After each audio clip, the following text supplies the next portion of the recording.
ہمارے اندر جتنی بھی کمزوریاں ہیں ان سے شیطان واقف ہے، اور وہ کیا کرتا ہے؟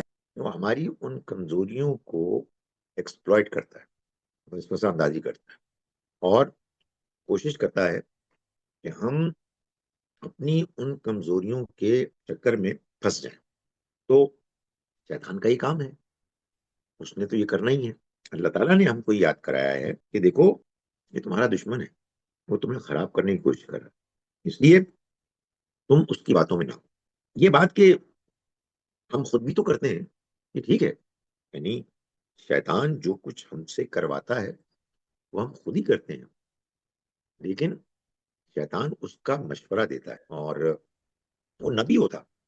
تمہارا نفس تو ہمارا نفس تو موجود ہی ہے، ہم پھر نفس کے کہنے پر آتے، لیکن کیونکہ شیطان ایک حقیقت ہے اور وہ ہم کو غلط طرف ابھارتا ہے، اس لیے اللہ تعالیٰ نے اس کا حوالہ دے دیا، اور ایک طرح سے ہم کو سمجھایا، ہمیں غیرت دلائی کہ کتنی عجیب بات ہوگی کہ تم شیطان جو تمہارا دشمن ہے، کھلا دشمن ہے، اس کی باتوں میں آ جاؤ گے۔